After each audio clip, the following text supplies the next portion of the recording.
ದೇಶದಲ್ಲಿ ಆಂತರಿಕ ಭದ್ರತೆ ಸರಿಯಾಗಿರಲಿಲ್ಲ.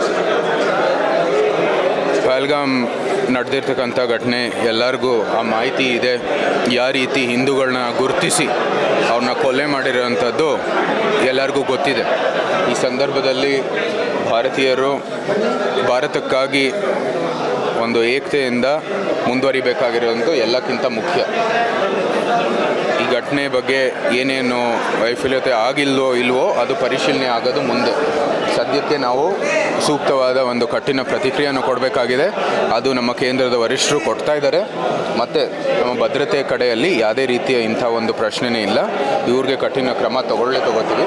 ಕಾಂಗ್ರೆಸ್ನವರು ಏನು ಈ ಸಂದರ್ಭದಲ್ಲಿ ಆರೋಪ ಮಾಡುವಂಥದ್ದು ಯಾವುದೇ ರೀತಿಯ ಯೋಗ್ಯತೆ ಇಲ್ಲ.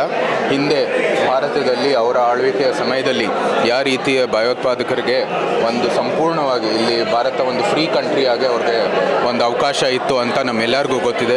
26/11 ಹಿಡಿದು ಅನೇಕ ಕೃತ್ಯಗಳನ್ನು ನಾವು ಪ್ರಸ್ತಾಪ ಮಾಡಬಹುದು. ಆದರೂ ಸಹ ನಾವು ಈ ಸಂದರ್ಭದಲ್ಲಿ ಭಾರತದ ಏಕತೆಗಾಗಿ ನಾವು ಎಲ್ಲರಲ್ಲೂ ಆ ಒಂದು ಆಲೋಚನೆ ಆ ಒಂದು ಚಿಂತನೆಯನ್ನು ಬರಬೇಕು ಅಂತ ನಾವು ಮನವಿ ಮಾಡ್ತೀವಿ. ಮತ್ತು ಮುಂದೆ ಬರುವಂಥದ್ದು ಏನು ಭವಿಷ್ಯದಲ್ಲಿ ಪರಿಶೀಲನೆ ಆಗಬೇಕು ಅದು ಆಗುತ್ತೆ. ಸಾವಿನ ಮನೆಯಲ್ಲಿ ರಾಜಕೀಯ ಮಾಡ್ತಾ ಇರ್ತಕ್ಕಂಥ ಸರಿ ಯಾವ ಸಾವಿನ ಮನೆಯಲ್ಲಿ ರಾಜಕೀಯ ಸಂಕಷ್ಟದಲ್ಲಿದೆ. ಈಗ ಪಹಲ್ಗಾಮ್ ದಾಳಿಯಲ್ಲಿ 26 ಜನ ಸತ್ತಿದ್ದಾರೆ. ಇದ್ರ ನಡುವೆ ಬಿಜೆಪಿ ಕಾಂಗ್ರೆಸ್ ರಾಜಕೀಯ ಮಾಡ್ತಾ ಇದೆ.